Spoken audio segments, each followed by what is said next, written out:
അമ്മ പോയി. അമ്മ പോയതോടുകൂടി പിന്നെ ആ സ്നേഹം പോയി. അമ്മയാണല്ലോ നമ്മുടെ എല്ലാം. എന്ത് സാധനം അമ്മ ചെയ്യുന്നുണ്ടെങ്കിലും അതൊരു പങ്ക് അമ്മേരെ പെട്ടിയിലുണ്ടാവും എനിക്ക് വേണ്ടി. അപ്പൊ പറയും, മകൾക്ക് വേണ്ടി അമ്മ എടുത്തേക്കാനുണ്ട്. സിസ്റ്റേഴ്സ് പറയും, അതേടി അവളെൻ്റെ ഒരു മോളല്ലേ, ഞാൻ പ്രോഗ്രാമിന് പോയിട്ടൊക്കെ വരുമ്പോൾ സമയങ്ങൾ കഴിയുമല്ലോ, അപ്പം അമ്മ അതെടുത്തിട്ട് പാകപ്പെടുത്തി തരും. അമ്മ എന്ന് പറയുന്ന ഒരു വസ്തു ലോകത്തിൽ ഏറ്റവും അനുഗ്രഹിക്കപ്പെട്ടതാണ്.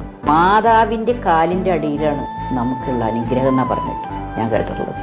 മാതാപിതാ ഗുരു ദൈവം. ദൈവം എന്താ പറഞ്ഞേക്കുന്നത്? നിങ്ങളെ 10 മാസം ചുമന്ന് പറ്റി അമ്മയെ സ്നേഹിക്കുക, അതിന് ശേഷം മതി എന്നെ. ഈ അനുഭവം എന്നെ പഠിപ്പിച്ചിട്ടുണ്ട്. അതുകൊണ്ട് ഞാൻ എൻ്റെ അമ്മേനെ, ഞാൻ അമ്മ ഏതിന് ശേഷം ഒരു കുറ്റങ്ങളും പറയില്ല. പക്ഷേ നമ്മുടെ മക്കളൊന്നും ഇപ്പം അതല്ല കേട്ടോ. നമ്മളത് ആശിച്ചിട്ട് കാര്യമില്ല. ലോകം പുരോഗമിച്ച് അവർ കാണുന്ന ലോകം വേറെ ഒന്നാണ്, ഞാൻ കണ്ട ലോകം വേറെ ഒന്നാണ്. ലോകം മാറുമ്പോൾ കോലവും മാറും. അപ്പം അതുകൊണ്ട് അതിന് ആഗ്രഹമല്ല.